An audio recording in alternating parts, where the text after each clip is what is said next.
Welcome back, everybody. Danny just bringing me my coffee. Gotta like that. Yeah, I'm serving you your coffee. Service, Hey, everybody. Service with a smile. Hey, everybody.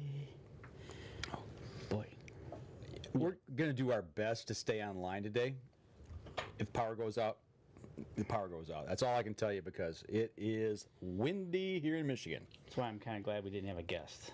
Because I'm hearing there's about a lot of issues with cable out there. And well, across the nation, you know, the Midwest especially here, man, it is something else. So hopefully everybody will be able to see us. Hopefully we don't drop out. And actually I'm looking at the live feed right now and it looks like it has frozen on one end here. We'll have to see here on the live side in just a minute how that goes. Yeah, let me know before I start sharing the show. Well, we'll see. Yeah, actually it looks like it's rocking. We're just slow on the computer? Yeah, I think so. I think that's what it is. So you have to bear with us tonight, folks. Actually, everything looks like we got good connection. Ken Seclune and Denny Steiner is on. Guys, you guys are right on the ball tonight. But like I was saying, you know, we're going to try to stay online tonight. The wind's playing havoc outside. We haven't lost power yet, but we will see how that goes throughout this afternoon. Hey, Tammy, what's going on? Okay, so I got to do some sharing. Yeah, me too here. So it's going to take a second. We will get this out of the way and get rocking tonight. So hopefully everybody is locked down, batting down the hatches, and is hunkered down. Okay. Alrighty. There. There's one. And well, it'd help if I hit the right button here. And there's two. And one more, and I am ready to go.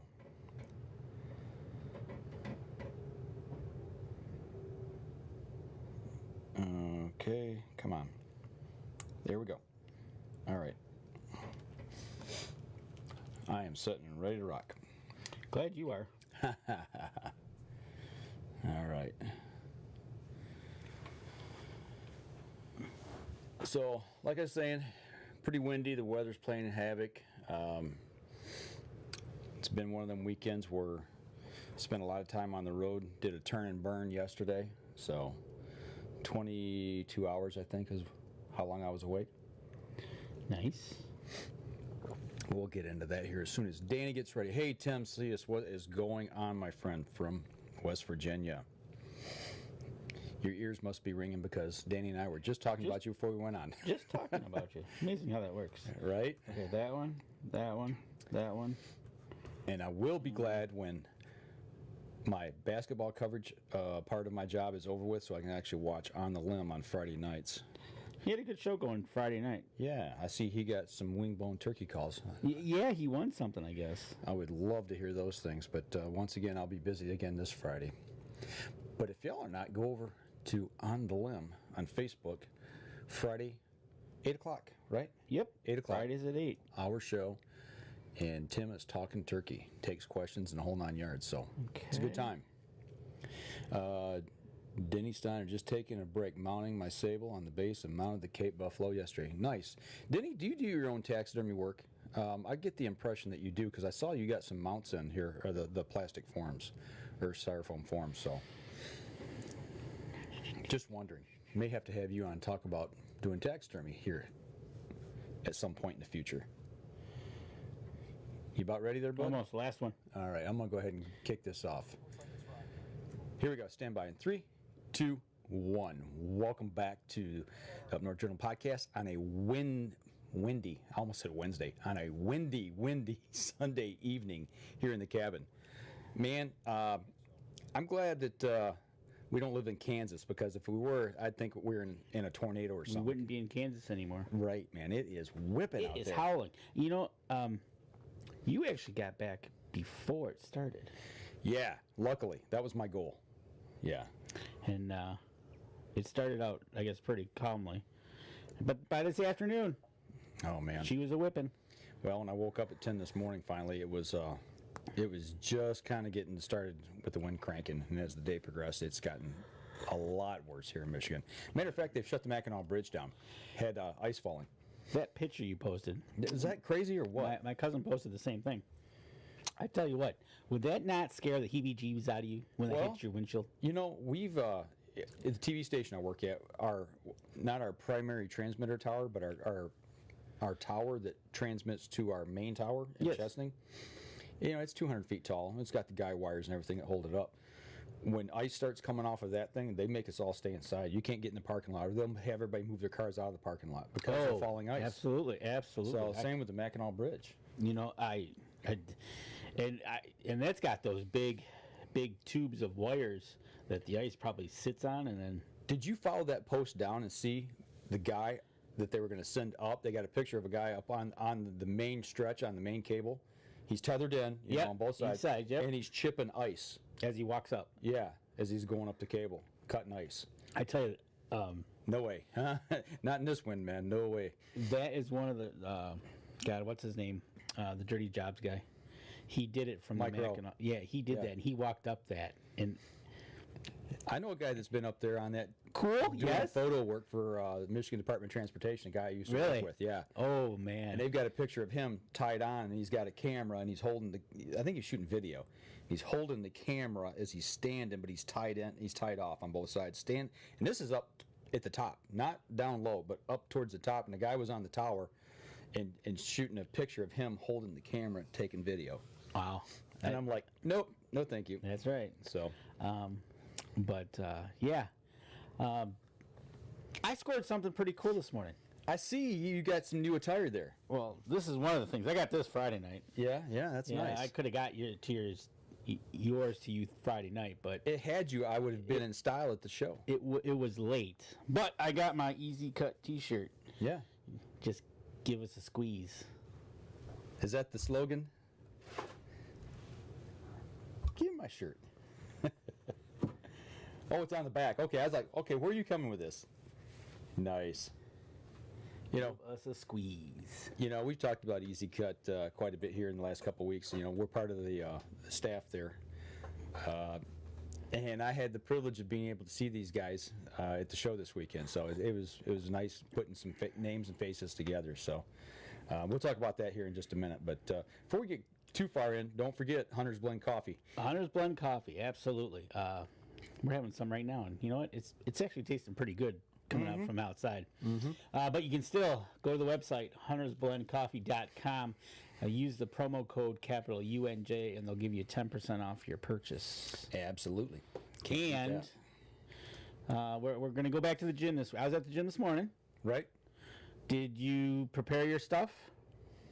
No, I did not. Oh, boy. Not yet. Oh, boy. He's going to be pretty smelly tomorrow. I wore my scent lock socks all weekend down there, or all day yesterday, so my shoes ought to be fine. Right. I got my scent lock. I'm not going to sweat it at archery tonight. Yeah. Get it? Sweat it? Archery. That's a funny. See what I got to put up with. Should have taken you to Indiana with me and left you there. No. So, but no, I took off. I went down, did a turn and burn yesterday, went down to the Indiana Deer and Turkey and Waterfowl Expo. Nice show. Is that the same? Is that the Field and Stream? No. Run? No, that's a Renfro. Okay, Productions. This is totally something different. Renfro. Okay. Yes. Nice show. It looked okay. So you showed some pictures. Right? I caught a couple pictures you posted, and there was a couple times it looked packed. It was packed. Like shoulder to shoulder packed. Where it was. If you were going one way, that's all you were going because you weren't turning around. You couldn't swim upstream. That's what I mean. Yeah, I mean it was packed. That show, it's if I had to compare it, size wise, bigger than Outdoorama, not as big as ATA, but it's supposed to be supposedly the second biggest public show east of the Mississippi. You met Kevin Marsh this weekend? Oh yeah. Hey, Kevin. He's glad he could put a face with the name. I'm so sorry for him. Actually, I saw Kevin. Him and I, we talked previously on a subject that shall remain nameless at this point in time. I don't even want to get into that, but he has a meat market and butcher shop, I believe, down in Indiana. And him and I have talked back and forth, and he's got a daughter that runs a little bit of an outdoor web page on Facebook and does some hunting and outdoors activities. And yeah, all of a sudden, David Boggs, who I was running with, turned around and said, "Hey, here's Kevin, Mike, Kevin." And, it's like, oh, okay. You talk to people on Facebook, and you don't ever get that opportunity to do a face-to-face and put that name and face together. And it was nice finally, meeting and seeing him. And I also met Joey Buttram, who runs a Facebook page as well. And he's been a fan of the show for several years. And he was doing a fishing seminar down there. He was on the panel. You know how they put him up on stage? And people get to ask him questions. He was one of the guys that was on stage. And I'm walking by, and hey, Mike, and I was like, whoa, I didn't expect that down there. Middletown, Indiana? Middletown, Indiana, yes. So one thing about the ATA show that I do like is you go for the whole year, and that's probably one of the biggest shows that you can put names and faces. Absolutely. It's like, because everybody's there basically, and it's like, oh, Yeah. And same thing with these shows here. When we start traveling, you went to Indiana, you'll meet. And that's what happens, which is kind of cool. Right. Because for the longest time, you're a name behind a screen, and it's like... Yeah. It just, you finally get to put a name and a face together, and it makes things a lot more personal. I like being able to do the show here on Facebook and talk to people via Facebook or, Twitter, whatever. But when you have those personal interactions, it brings everything together. Right, exactly. So, and then you meet new people, and it's a fun time. Well, that was just it too. David was running around and introducing me to people all day. And that was really cool. I got to hang out with some old friends as well, and let's just kind of start down the road here as far as what we did. But I spent the day hanging out over in the Backwater Legacies booth. There's Paul Anderson talking with a youth there, trying to enlighten him on what the camp has to offer. You can see David Boggs in the background talking to somebody there. And then Dan Carr is over the left shoulder of Paul there. Basically, this is the Outdoor Academy that I've been associated with. I'm not part of them, but I've helped them out and done some things with them, some video work. Are they full for this year yet, or are they still taking? They've got a few openings left, and that's what they were doing there. And also, what was interesting is you get to see kids come through younger ages, and maybe they're not ready for that camp yet, age-wise. So they get the information, and they can plan, a year or two in advance and get the kids ready for camp to bring them in. So that's what was nice. We got to see, a wide range of ages there at the booth. Well, that's always good. You got to get them, get that little, get them interested, start thinking about it.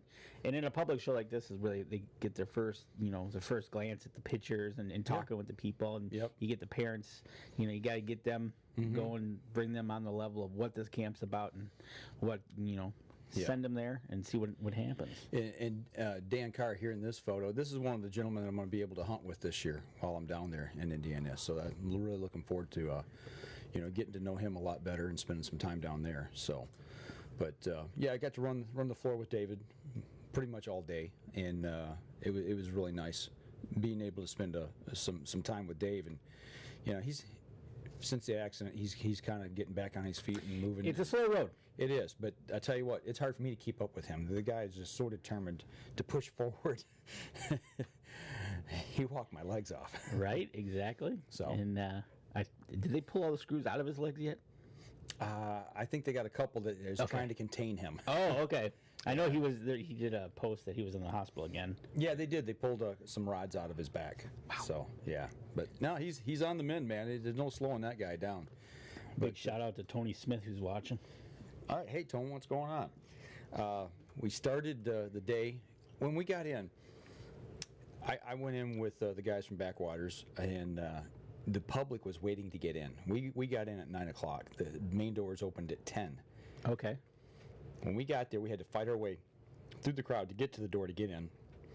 And the line was out the door, down the side of the building, and around the building already. And that was at 9 o'clock, and they were waiting for an hour. I can't tell you any show that I've been to lately that's like that here in Michigan. No.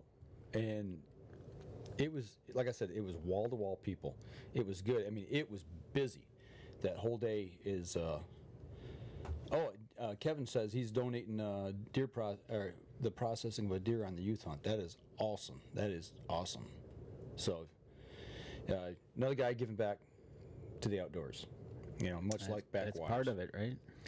But stopped by and saw Scott and Jerry from Easy Cut. Seeing as how you got the new attire on here, I thought Got the new shirt. we would give them a little shout out here. But I stopped by and talked to them before the show opened, and then when the show opened, I went back. I wanted to see how the booth was running. It was packed, man. It was just people were all around, but they had a great day. They were showing a lot of product. Jerry's sitting here showing the wow saw to a customer that walked by, and Scott. I didn't quite get the whole deal. I don't know if he was. Was he going to hit somebody with that stick? I don't know if he was going to hit somebody with a stick or if he was offering it for him to try to cut. I think so. I think it looks like he's offering it because. Yeah, I think somebody had the loppers, and he was getting ready to let them try him out there. So, but here from the backside of the table, you can see it's just the place is just packed. It was all the way down. You look down the row to the right there. That's what I noticed on some of the pictures you posted on Facebook. It was literally shoulder to shoulder, the aisle. Yeah, it was nuts. And even in that photo there, you can tell the same thing. And it was like this, for every aisle there was. I would equate this. The thing about this show is here in Michigan we have our deer and turkey show, and then we'll have our boat show, and then we'll have an RV show, and then maybe like an SCI outfitter show. Well, we also got. I would equate from what these pictures look like. Mm-hmm. This is probably about the equivalent to our Woods and Water. Yes, it reminded me a lot of Woods and Water, but bigger. The thing is this show, it had them all wrapped in one, but they were all in separate areas or buildings there in the Indiana State Fairgrounds, and they had these tents connecting the buildings, so you didn't have to walk outside. They were heated; it kept you dry. The wind wasn't hitting you, and there was no snow, no slop. I mean, it wasn't that cold down there, but the point is, you could go from one building to the next and not have to worry about the weather. Right, which was really exactly. nice. And and that's the thing, especially when you've got some. You're going to be spending all day there, I take it. Right. Yep.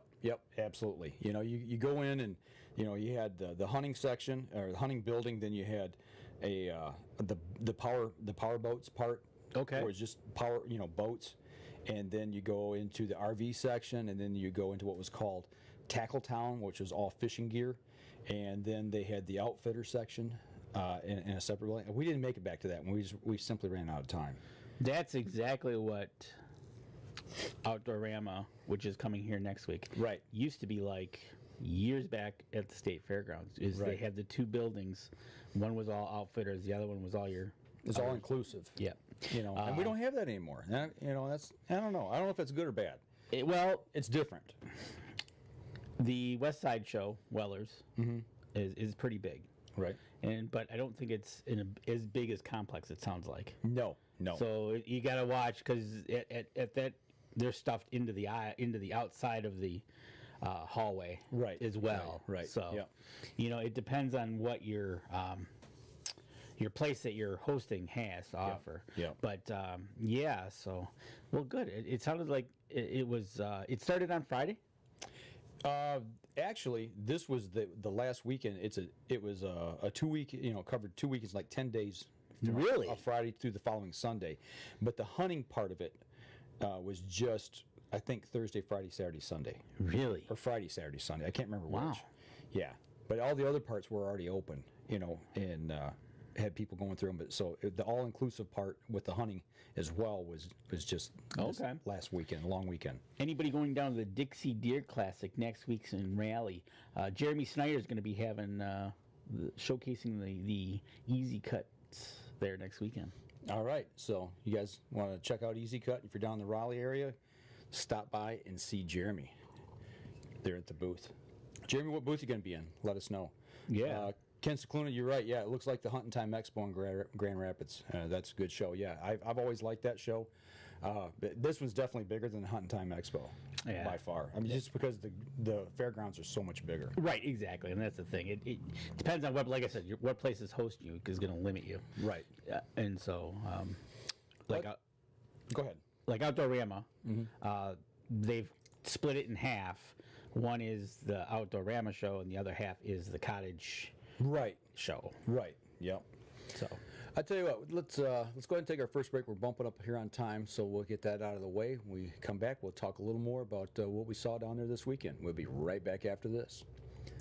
For those of you on the live stream, got questions, get them fired over to us, and we'll talk about it, answer them if we can. because we won't be staying on late after the show because we got some shooting to do tonight. That's right. It's another league night. What do we got after I tonight? think this is Got 4 weeks after this? Is this week 8? I think this is week 8. Week 7 was last week, I think. I think so. I think you're right. We'll check. Tonight's position night. The only position I want to be is in the X ring. That's a good start. But we all know how that went last weekend. So maybe we Right. got time. We'll talk about that here at the end of the show. So it's got to get better. It's got to get better. All right. I think I figured out our one of our kind of our issues, but I got a lot of issues. yeah, you do. It is what it is at this point in time. Right. Here we go. Stand by in 3, 2, and 1. Welcome back. Second segment of the show. Sitting here talking about the Indiana Deer and Turkey and Waterfowl Expo. Got to make sure you call it the Expo. Well, it's not a classic. It's the Expo. So, we talked about Jeremy going to be down there at the Dixie Deer Classic. He says, with the Mason-Dixon Experiment and Tree Stand Safety Awareness Association. So that's where he's going to be. In booth J12 and 13. So there you go. Go down there and see Jeremy down there at the show. Right. Tell him we said hi. Absolutely. Tell Mike and Dan sent you. Right. So with that being said, so that was Easy Cut guys. They were down there, the Backwaters guys. But do you remember back at the ATA, Dan, when we got a chance to see Dixie, I do. the praying dog, and it does recovery, and it's a therapy dog. Yep, he's in. She. She's in the same association as a fellow member of the association here in Linden. That's right. Yeah.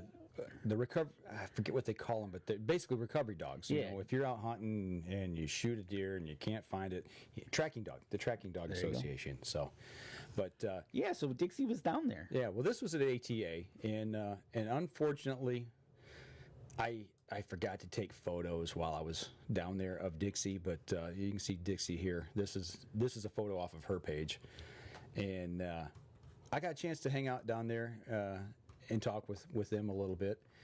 But what I did not know is I got ready to leave. Did you know Dixie has her own vehicle? Well, it kind of looks that way. Well, I got to see it in the parking lot. Yeah, she's got a nice Jeep. And I was like, man, that's pretty sweet. I wish I could get some of those features put on my Jeep. You can. So, but I wonder if Dixie drives. I'm sure Dixie drives, but I bet you Dixie enjoys when that covers off the back and she just lets her ears fly in the wind. Yeah, I bet so. But yeah, that's pretty cool. You know, it's all decaled up with logos for it. But they do quite a bit of work. As far as the therapy dog part as well. So it's just a really cool deal. But Dixie was the hit of the show. Really? You'd be walking anytime that she was around. Kids had popcorn. Like this one kid was in a stroller and had popcorn, scattered all around. And they pulled the kid out. And of course, Dixie got to eat the snacks. Oh, of course, absolutely. Cleaned up after the kids. So, but she's going around doing her thing, and everybody was petting her, and you'd be doing something at the show, and all of a sudden you'd hear the whoa, whoa, and you're like, oh, that's Dixie. She's down over there doing something. You over can in that always section. tell where Dixie is at the ATA show when we were there because you could hear her barking, and Yep. then exactly what you just said. Oh, whatever, over that way. Well, actually, she got to hang out in the X tree stand or the X stand tree stand and Rambo booth. So I guess she was over there selling tree stands and bikes. No, she looks pretty comfortable in that tree stand. Yeah, I think so. So that was pretty cool. And there's Josh doing his thing. Big shout out to Josh Hagerman that helps us here as well. So, but yeah, it was cool to see Dixie again. Absolutely. So I just wanted to give her a quick shout out and make sure that if you guys get a chance, go over to her Facebook page and check it out. It's just a really cool thing that they do. So Yeah, it is cool. And then, on the other side, goes and tracks some dogs, but does a lot of other stuff too. tracks deer, not dogs. Tracking dog. Tracking For dog. deer. So, but while I was down there, I found something I want to talk about today. I got the opportunity. There was a booth right kind of kitty corner to where we were at there at the Backwaters booth. They dragged you in by smell, didn't they? Yes, they did. And it's Buckhead Wildlife Marinade. And they had their shop, they had their booth there, and they were cooking. They had 5 different kinds of meat, and they were all running this marinade and the seasoning mix as well. And I tell you what, out of sight. I just want to give these guys a quick shout out. So we brought some back here to the house that we're going to use You on brought the some grill back this to year. try it out, eh? Yes. And Smoked applewood. this here is like crack. They had me try this out. They didn't have any prepared meat with this seasoning on it, but the smoked applewood, I put it in my hand and tasted it with my tongue, and I tell you what, it's like, where's the spoon at? Let me start eating this right out of the jar. This stuff here is thebomb.com, but they've got a web page. You know, go over to the Buckhead Wildlife Marinade website, and I don't have it right here on hand. Oh yeah, we do right here. Let me get this paperwork right here, Danny. It is www.buckheadwildlife.com. So you can check Or you can call Jack. or you can call him at 618-973-7358 and get you some ordered. Did you try some on some meats? Did you try the meats that they had? Yes, I did. Many times. Many times. Would you make a lunch out of it? Tried to. You tried? They had some pork. Tried that. The first thing I tried was chicken. And I mean, that's the thing, is this is just not for wild game meat. It's for really it's for anything, right? any meat that you want to prepare. And this also helps to tenderize the meat as well. But we tried chicken, we tried the pork, we tried goose, we tried duck, we tried venison. Good. Good. I mean, I've had a lot of marinades, and honestly, I've used some of the more popular brands. Actually, some of the stuff I've gotten that I've been using recently, I would wait till I would go down south to my dad's, and I'd buy it by the case down there. And bring it back? Yeah, just because it was. I thought it was good. And It was good. You But can't this stuff find is it up awesome. here. Right, but this stuff here is awesome. I can't recommend it enough. So, if you're looking for a new marinade to try, I highly recommend it. Give it a whirl, huh? Yep, give it a whirl. Absolutely. Why So, not? I'm Okay. hoping to break some deer meat out here maybe next weekend and do a batch up. Why don't you do that? Yeah, I'm thinking about it. Well, you should. Don't think about it. Just do it. You're just wanting to eat. That's all it is. Yeah. I'll take some food on the show. Right. So, and we're hoping to have these guys on the show here too. Well, that's cool. Maybe do a Absolutely. little We'll cooking. Bring them on the show and Yeah, show us their magic. that's right. So, Now, I don't know if you had a lot of time to walk around. a little bit. What else did you see that was kind of cool?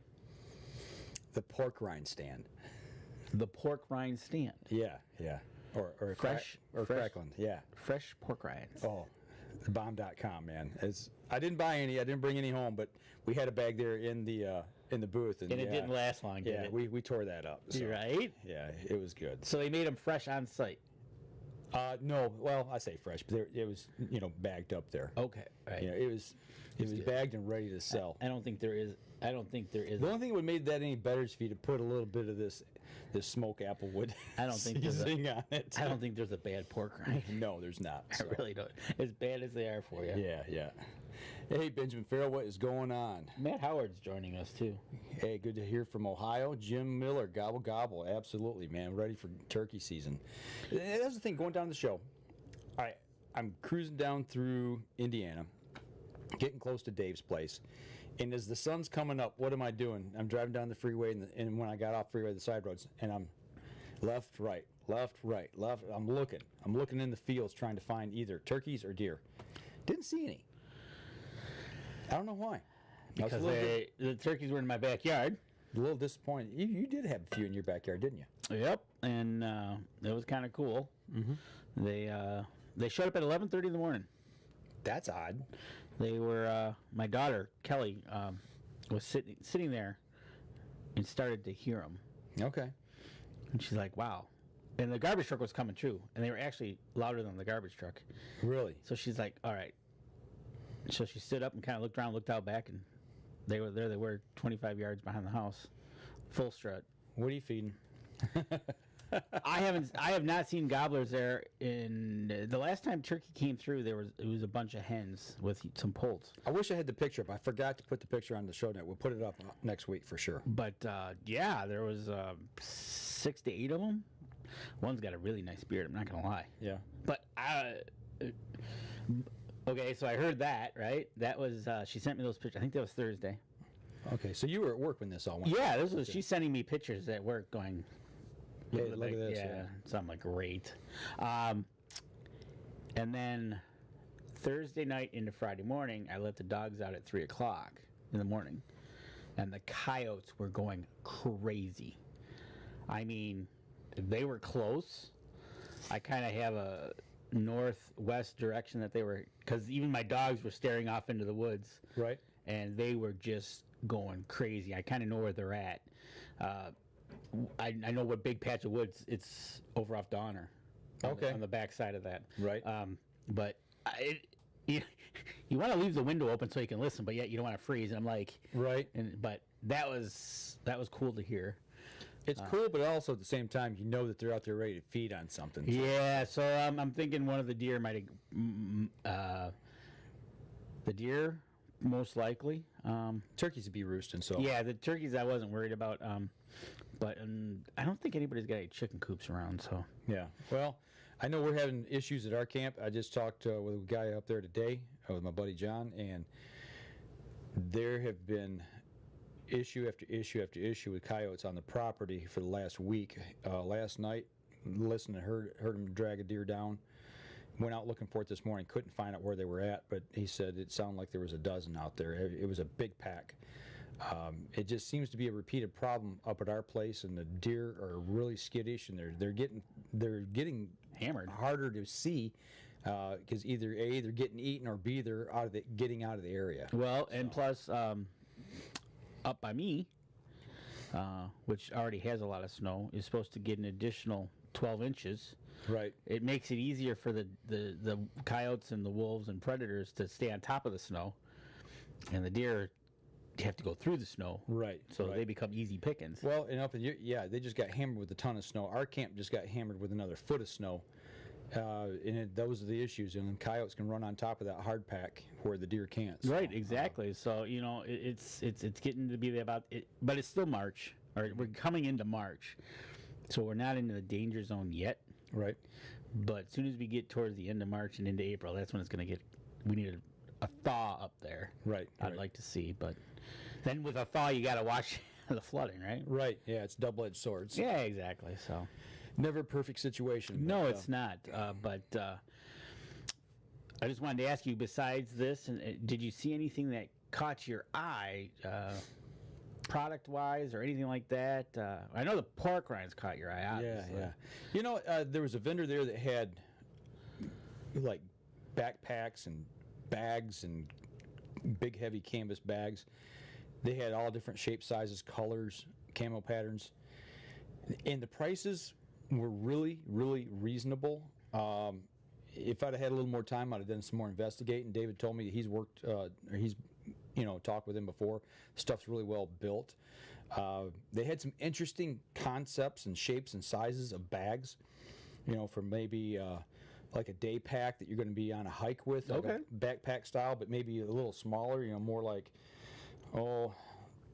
the size of the old first cell phone bags you'd put in your car. That right. You could put a GPS in, put maybe your wallet in, and some different things. And you carry on your side, or maybe even camera equipment bags style things, and then big day pack or big pack bags where you put in a ton of clothing, or maybe a bedroll or something of that nature, along with some other things. I wonder if he's going to be here next weekend.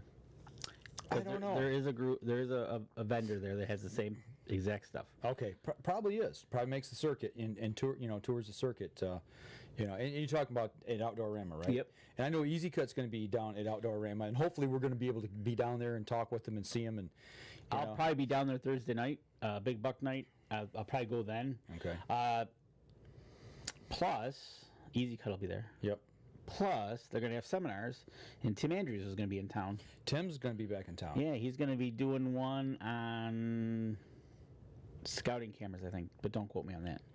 Speaking of cameras, I got something to talk about that here at the end of the show if we've got time. Okay. And so, yeah, in Michigan here, starting Thursday through Sunday, Michigan Outdoorama at the Suburban Collection. Tim Andrews is going to be in town giving some seminars. Mark Martin, I think, is going to be there. Okay. The usual Michigan circuit guys are there. Right. But it's always good to see Tim. I saw him last year there. So I think he'll be in town starting Friday. Yeah, I would like to get down there. I'm hoping to. I don't know exactly what day I'll be able to make it just yet, but I'm hoping either Saturday morning or Sunday morning. Just don't know yet what my plans are. So we'll see how that shakes out. So you might see me on the floor there running around. Dan Anderson is checking in from Wisconsin, and Dan, you're right. It's a bit breezy. Yeah. And how much snow do you got? And Ben Farrell's asking about if we've been doing any shooting action. We'll talk about that here in just one of the other segments of the show. Are we doing any shooting? Speaking of, let's take our second break. When we come back, we'll talk a little bit maybe about shooting and trail cams and stuff like that. So All right. We're going to step outside and we'll be right back after this. Okay, if you guys got any other questions you'd like us to talk about or answer, let us know.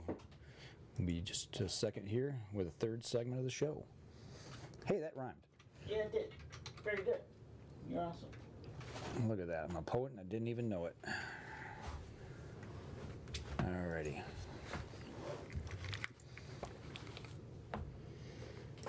You ready? Yep. Alright, here we go. Stand by in 3, 2, 1. Welcome back. Third segment of the show, everybody.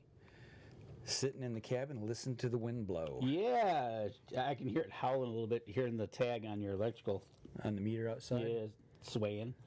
It's still blowing pretty hard, man. Yeah. We're going to go into the shoot tonight. We're going to be... Glad it's indoors. We're going to be going with the wind, so we're probably going to get there in no time. Coming home might be an issue. Right? You know, It has been the last 2 weekends. It has. Last 2 weekends been snowstorms, and the roads have been terrible, and now we got a windstorm. You know, coming home last night from Indiana, man, it was rough. When I left, coming out of Indianapolis, I came up to Fort Wayne, cut across the Lima to go visit my son, who's in school over there. I was going to take him out for dinner. And it would rain real hard, and then it'd quit, but it'd be foggy. Oh. It was hard to see the road. The wind wasn't an issue, but yeah, it was nasty. Then I eat dinner with him, took him back over to campus, dropped him off, stayed with him for a few minutes, and then hit the road back north. And same thing, man. It was horrible. And by this time, I got up at 4 o'clock in the morning yesterday to go down to Indianapolis. I dropped him off and started heading home. It was, I think, 11. No, it was 10:45. And I got up to right around Bowling Green, Ohio. Okay. And it's one of them where, man, you're just prying your eyelids open trying to stay awake. I'm like, okay, rest area, that's enough. Pulled over. Take a snooze? Yeah, for a half hour, set my alarm on my phone, and I slept hard for a half hour. When I woke up, got back on the road, and I made it home, but it was 1:45 in the morning. So in 22 hours, I had a half hour sleep. Yeah, It was tough. it is tough, especially when you're alone. Yeah, turning and burning, man. It's but you know, you do what you do for the outdoors, going to these shows. Well, you get to see your son, kids. too. You see your kids. Yeah, you know, it was the best couple hours I've spent, you know, with him. Quality time in a long time. It's just, you know, when you're home, he's running here, running there. I'm running here, running there. Right. And you take it for granted that you got your kids home from school, and you just, you know, you don't maximize your time as much. But yeah, those 2 hours were good. Good. Oh, Dan Anderson's reporting in. He doesn't know how much snow he has because it's blowing all over the place. Mm-hmm. I kind of believe that. I bet. But yeah, so it's good. Good to hear that. We'll give a report back on the shows. We got a couple shows coming up here in the next 2 weekends. Outdoorama is going to shoot next weekend, and then Field and Stream is the weekend after, I think. Okay. All right. So, Well, you mentioned trail cams. yeah. Or somebody mentioned trail cam. I don't remember what the context was here during the show, but somebody said something about trail cameras. Tim Andrews is going to be doing Oh, that's right. You said that. he's going to be doing a seminar at Outdoorama on it. So, you know, making that transition this year, going out of state to do a little hunting down in Indiana, and the guys that I'm hunting with, you know, we had our first camp meeting. Okay. You know, kind of get our game plan together, set some work days to get together and do some work on the property, and set budgets for everything. And yeah, we're gonna get some trail cameras, and we're gonna use the CuddeLink system. You know, remember back before we went to ATA, told you I wanted to check into some trail cameras that had like a cell type reception. Like I know off the top of my head comes to mind because I see the advertisement all the time. Is Spartan's got one? Yep. Sniper's got one. Sniper's got one. Yep. Okay, so you're gonna go with the CuddeLink? Yeah. We all kind of agreed to go with that system. We're going to give that a try. But basically, they all piggyback off each other to the home unit, and you know you can get photos, you know, on your phone, or you can get them, I think, sent to an email. So I got to do some more checking. We're going to try to get that set up. But that's something I'm going to be running this year to take inventory on the property of the deer we got and try to set up a plan to set stands and everything as season starts to get closer. So as we run through this camera system, you know, be able to talk about it a little bit. Right, and exactly. let you know how it's doing. So It's good that you got cell service. and we've got, I think we've got some Wi-Fi service there on the property. I as would well. die to have cell service where I could do that because there's a couple of spots I'd like to put a camera because I know there's some big boys that travel through that corridor back there. But Well, and this is going to allow us to be able to have cameras put up, not only for security reasons, but then you'll be able to, you know, if you put them in this heavy cover, maybe where you think there's something, and then you don't have to go in and check and pull cards all the time. The only thing we have to do is change battery, you know, once every 2 or 3 months. that's one, and that's one thing. Because they do use a little more battery power. And well, that's one thing that they have vastly improved from the 8D cell battery cameras that started off this whole blast Absolutely. to you're now most likely putting in a 8 AA's, Right. and then it can run off the 4, and then Yeah. and the cameras have progressively gotten smaller. Can they be so you don't do the camera thing? Can you run them solar? Don't know. That I'm not sure of. This is like I said, the guys have done their research on it. They've done more research on it than I have, actually. That'd be kind of cool if you So- could set up a little solar panel and. So I'm going to dig into this system hopefully this week a little bit and learn a lot more about it, and then that way I'll be a little more informed about what it does and doesn't do. When you put your cameras out, do you use rechargeable batteries in yours or Nah. not? You don't? I did, but then it was like, okay, it was kind of, I started to go that route, but then I was like, well, I can just buy a 36 pack and just be done with it, and when they're done, they're done, and it's easier just to do that instead of saying, well, did I recharge? So, no, I use. You definitely have to have a system of recharging, and, Right. and also, you know, not only so you got your batteries, you put them in, and when they're done, you put another one in, throw those away, whatever. You know, with using rechargeables, I've got a secondary set that I'm constantly backing. You know, you got a backup set, so they're charged when you go into the field. You've got fresh batteries to put in, take them out, put those on charger, so the next time you go out, those are ready to be put in the camera. So Right. So exactly, and then when I'm running 4 or 5 cameras, it's like, well, but yeah, it's just easier to put them in. Bad ones go in this pocket, good ones are over here, and just it is what it is. And you know, people take turns buying the batteries, so it's because everybody uses them. okay, So it's no big deal.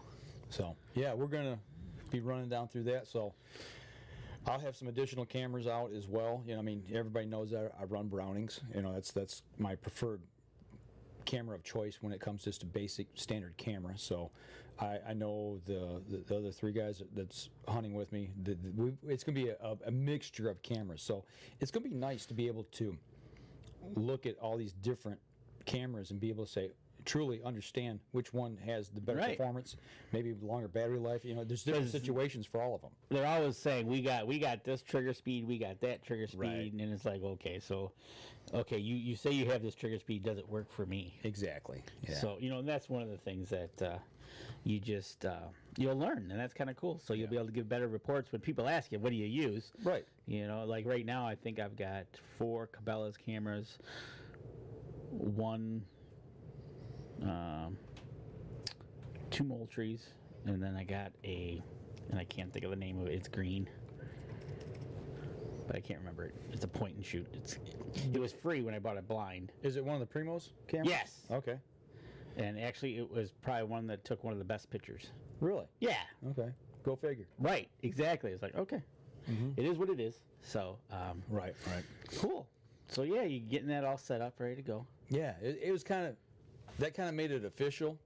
You know, I mean, yeah, we made the decision, we're going to do this, and yada, yada, yada, and we talk on the phone, we got plans, but we had our first official sit-down meeting. You know, and Dan brings up a good point about the cameras. What's up? Placing the cameras higher and point them down. Yes, I've talked to somebody who does that. That is Clinton Turner. He does that, I do believe. Okay, no, it wasn't him that told me, actually. I remember the gentleman. He's down in Ohio now, but yeah, that was that, and it's harder for people, makes it harder for people to take them, but you need to carry a ladder around with you, Right, and if depending on how high up you put them. exactly. And I'm like, for my height, I'd be taking a ladder.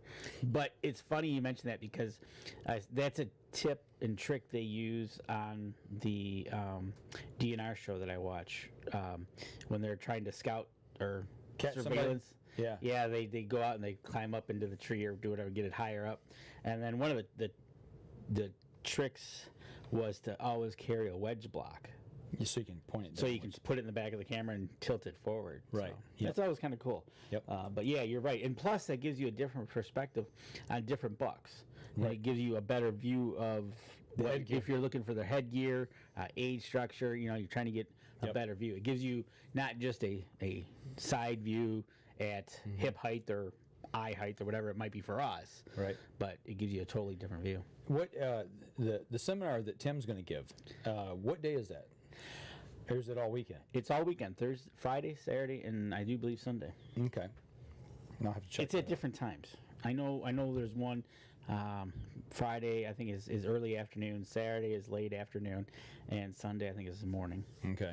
And one thing that's going to be nice is this year we're actually down in Indiana. I'm going to be able to, because you can put pre-season feed. We'll be able to actually put some attractant out in front of these cameras, where I can't do that up in my area. Well, I actually can't do it now in the whole lower peninsula of Michigan. Can't do it in the lower peninsula. So we'll be able to run a trail cam survey and really get to see what we've got for an inventory. Don't get me started. So there you go. It's a touchy subject with Danny.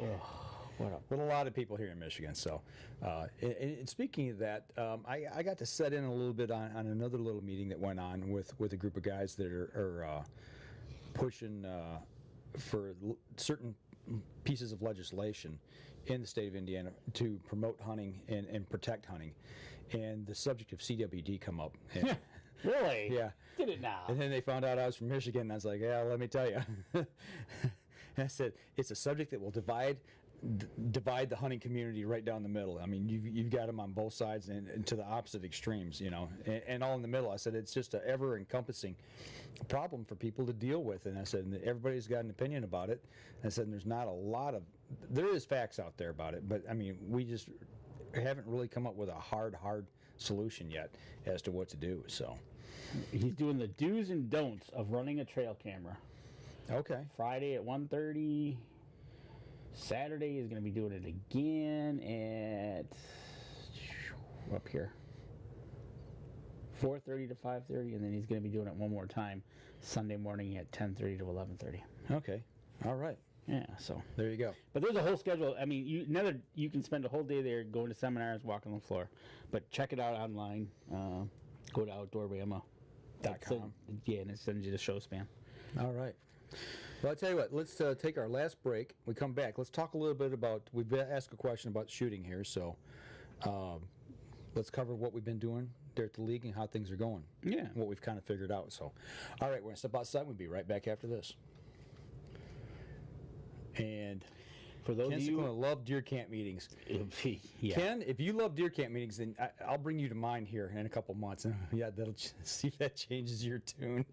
Do you guys have meetings for your camp? We did. You did. Now, you know, it's gotten to the point where it's just so, I don't know how to explain it. It just rolls. We don't. We do. Our meetings are probably our deer camp when we're up there for gun season. We all get when we're all enough of us are there to get together. We talk, but it's like you. It's an interesting dynamic.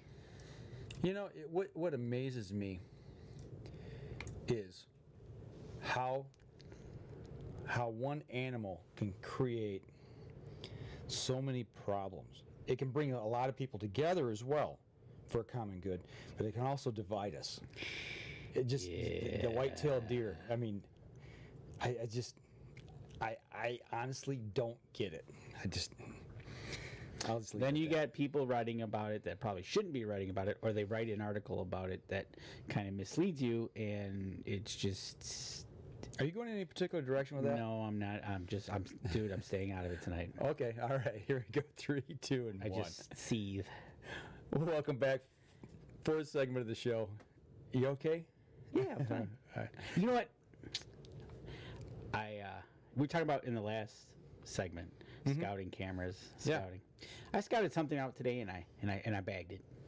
What did you bag? Somebody was throwing out their artificial Christmas tree. Don't do that when I'm drinking coffee. I can just see this. You went curbside.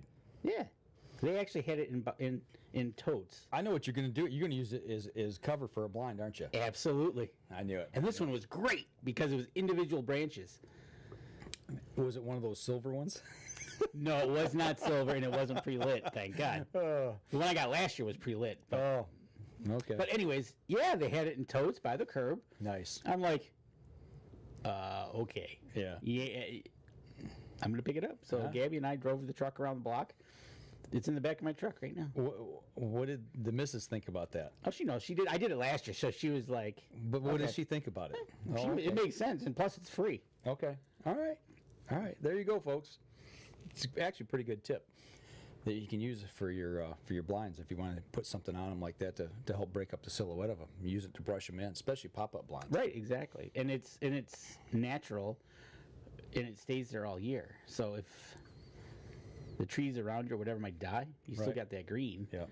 But I got a couple things. You see that by Charles Byram? Yeah, Charles just chiming in here, replying back to Dan about putting the cameras up high. It says that he's been doing it for a couple of years now and probably has gotten triple the amount of pics of mature deer.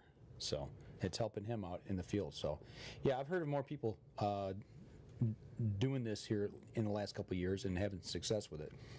And he says he doesn't need a ladder, just his tree saddle and a couple of western edge steps. So, and actually, Charles and I are talking a little bit online about the tree saddles.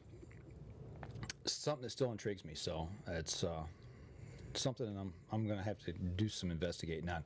Actually, John Eberhardt uses a tree saddle, and that's actually what got Charles and I talking about. Oh, okay. So kind of got you. That and using scent lock. So the scent lock system. Good old scent lock. So, but back here, I don't know, a couple segments ago, Benjamin Farrell, he says we've been doing any shooting. We're into, what did we say, this would be our 8th week of... I think it's 8. This is week 8 of our Target Archery League. Of 12 weeks.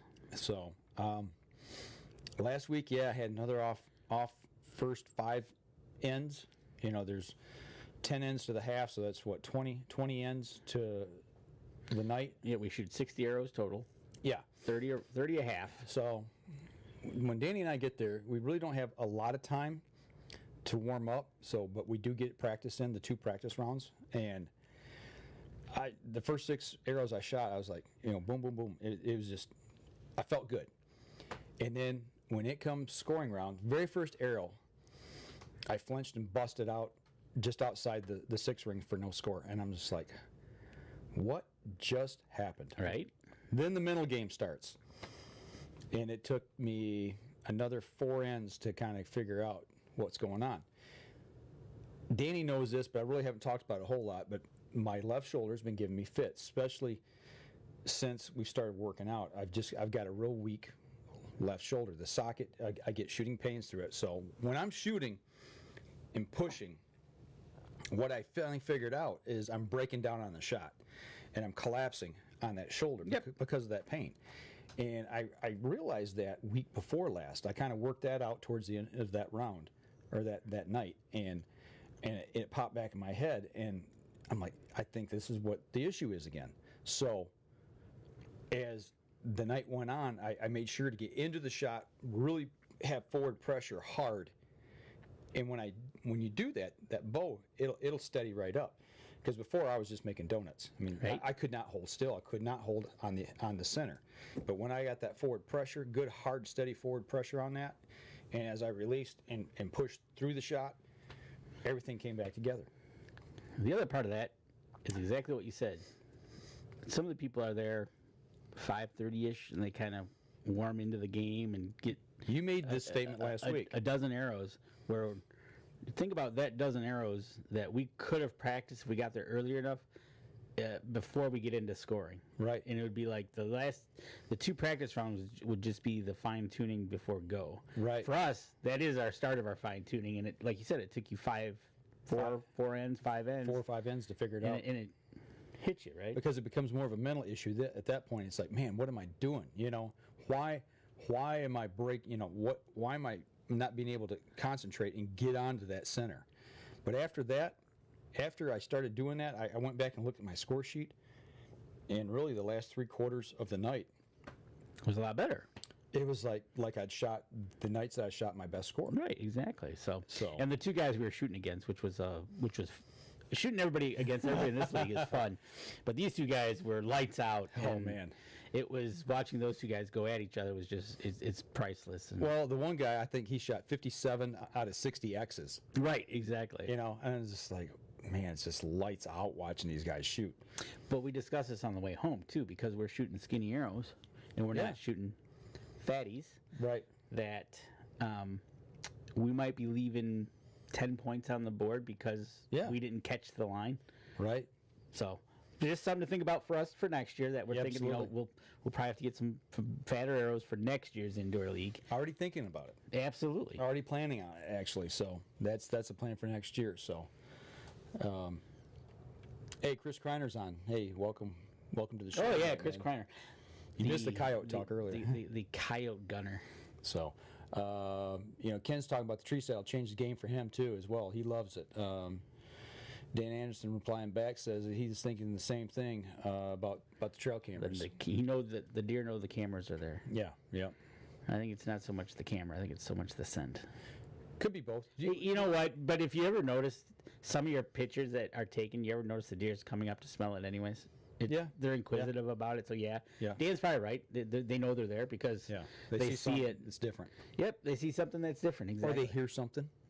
Could hear something as well. So. And or if it glows red or whatever it might do. Right. Yeah, bears do the same thing because they're very inquisitive. Yeah, yeah. First camera I ever had, a bear put it in the creek. Now, see? Right Didn't off like the his tree. picture taken. Swat. So, Did not like his picture taken. So. but you know, one thing I've noticed though, getting back to target shooting, your game has greatly made vast leaps forward.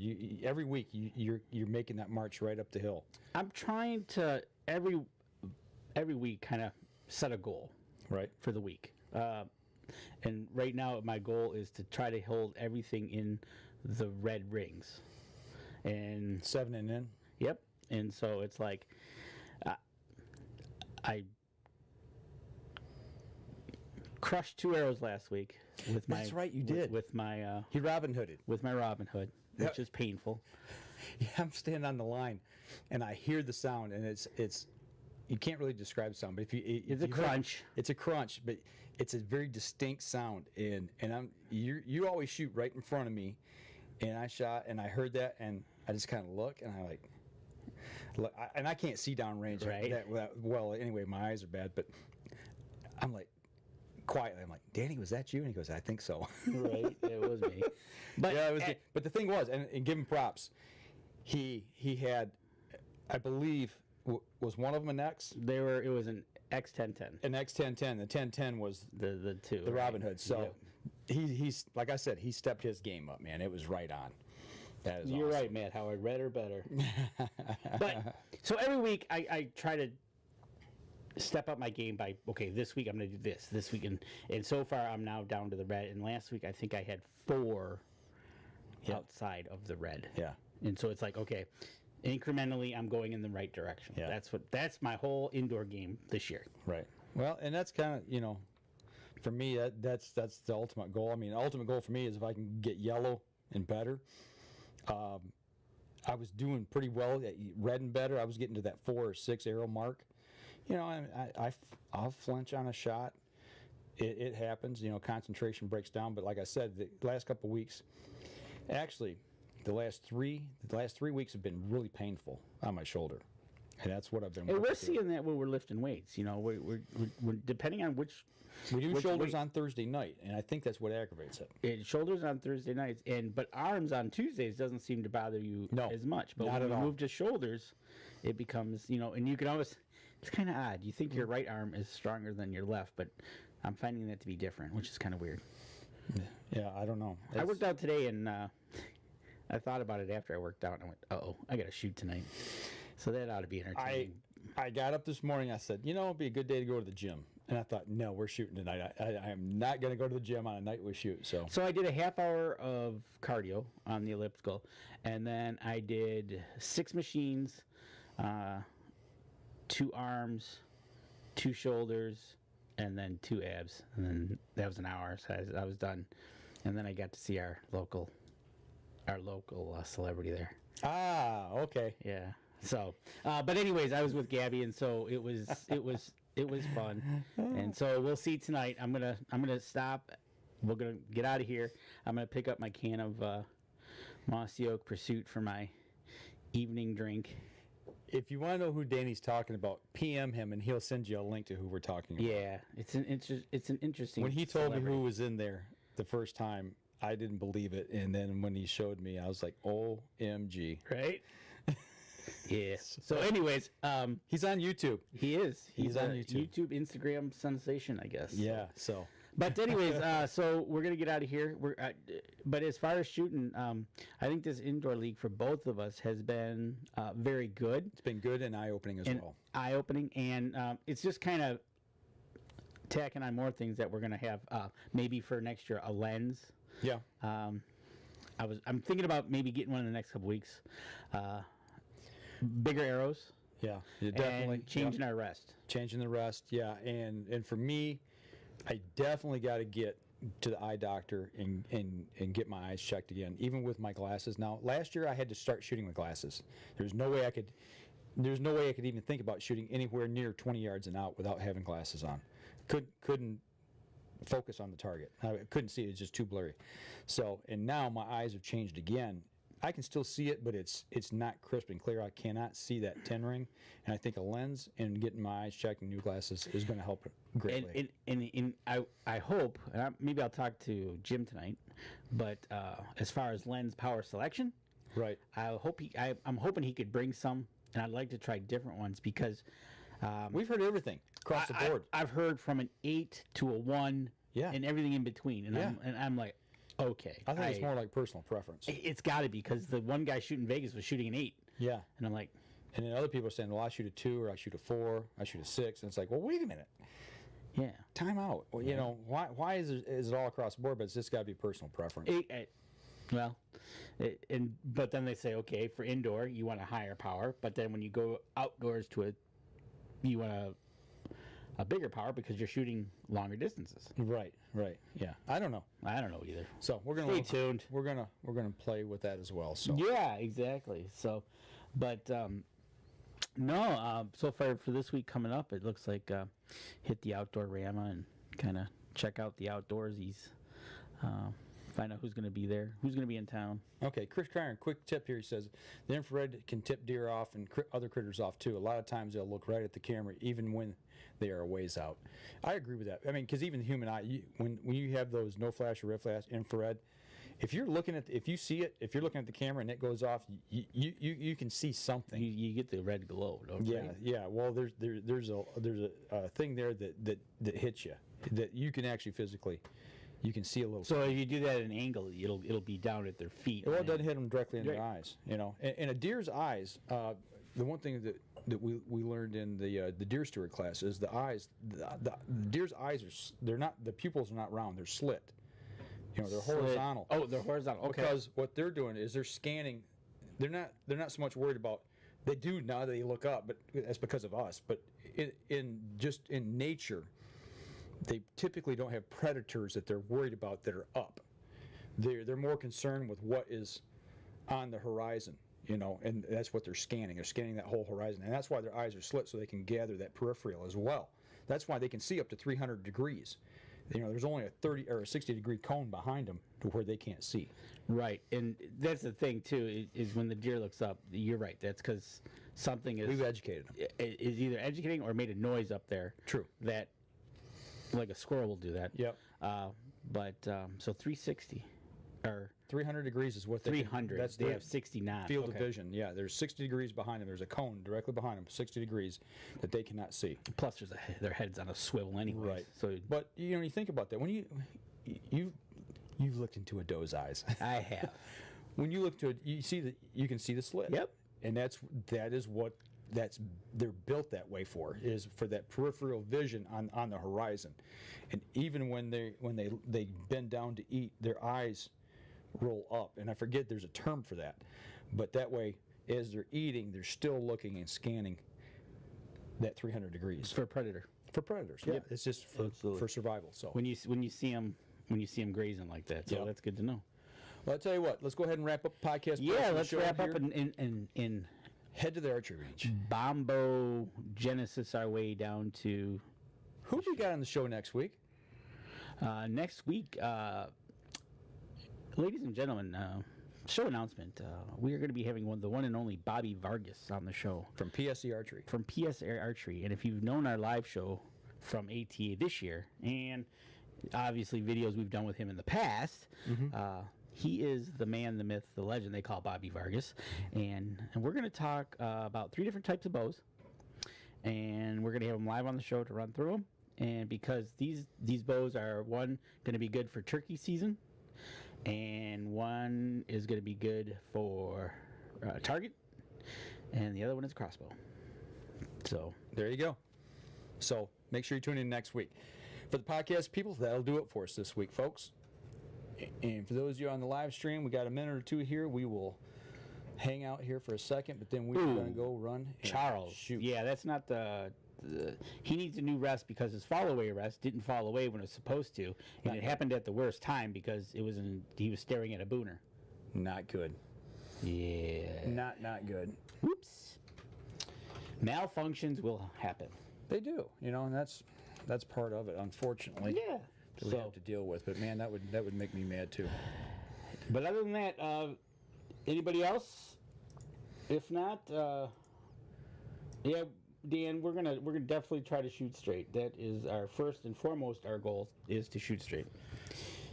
So I'll tell you what, everybody, we'll be back again next week. Y'all be safe in this wind and take it easy if you're out there on the roads in this high wind tonight.